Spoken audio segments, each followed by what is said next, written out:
Good morning student. आज हम आपको हिंदी साहित्य का पाठ 10 नचिकेता के बारे में बताएंगे। नचिकेता के माध्यम से हमें आत्मा परमात्मा के गूढ़ रहस्य को अत्यंत सरल एवं सुबोध रूप में समझाया गया है। आत्मा को अजर अमर बताया गया है। रथ का दृष्टांत देकर जीवन यात्रा को भी स्पष्ट किया गया है। नचिकेता की पितृभक्ति, दृढ़ निश्चय, जिज्ञासा आदि अनुकरणीय है।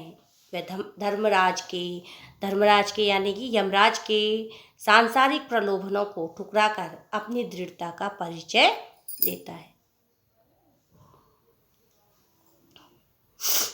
यज्ञ की अग्नि प्रज्वलित थी, अर्थात यज्ञ चल रहा था। वेद मंत्रों के साथ घी और सामग्री की आहुतियाँ उसमें पड़ रही थी। सारे वातावरण में सुगंधी व्याप्त थी। चारों तरफ जो है खुशबू ही खुशबू फैली हुई थी। किसकी? हवन की। वाश्रवा के चेहरे पर एक विशेष प्रसन्नता झलक रही थी। वाश्रवा बड़े प्रसन्न थे। उसके द्वारा आयोजित यज्ञ की आज पूर्ण आहुति जो थी, यानी कि जो उनके द्वारा यज्ञ कराया गया था वो पूर्ण हो रहा था। देश भर के बड़े विद्वान और ऋषि मुनि पधारे थे।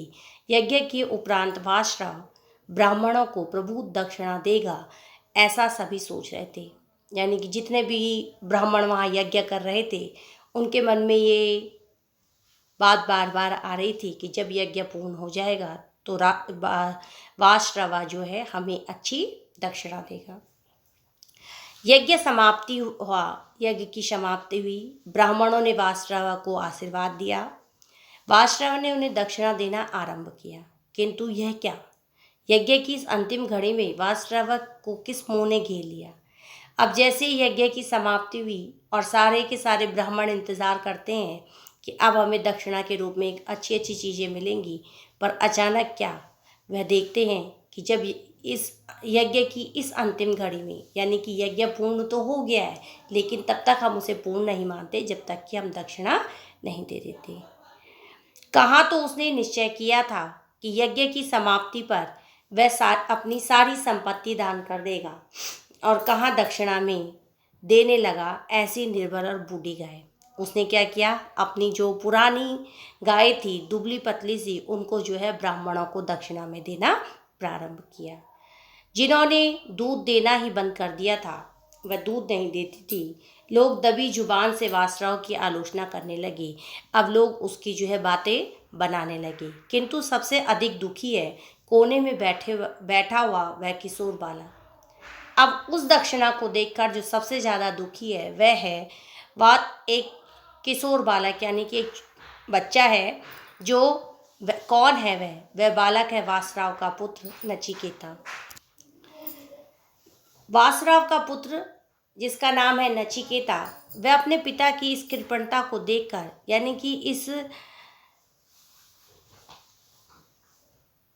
व्यथा को देखकर नचिकेता से रहा न गया। खिन्न मन से वह उनके पास गया। अब जब वह देख रहा था कि उसके पिता ने जो है दक्षिणा में बूढ़ी गाय, निर्बल दुबली पतली सी बिना दूध देने वाली गाय को दान में देना प्रारंभ किया, तो उससे रहा नहीं जाता और वह बोला, पिताजी, दक्षिणा में तो यजमान अपनी प्रिय से प्रिय वस्तु देते हैं। आपने तो ऐसी गाय दी है जिनका आपके लिए कोई उपयोग ही नहीं।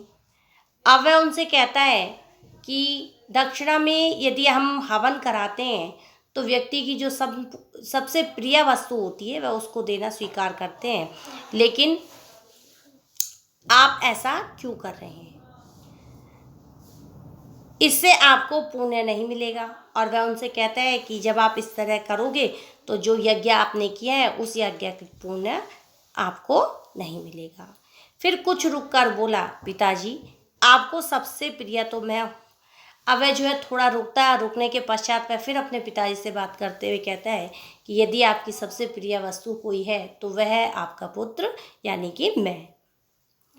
आप मुझे ही किसी को दक्षिणा में क्यों नहीं दे देते? अब वह उनसे कहता है कि आप मुझे को ही दक्षिणा में दे दीजिए।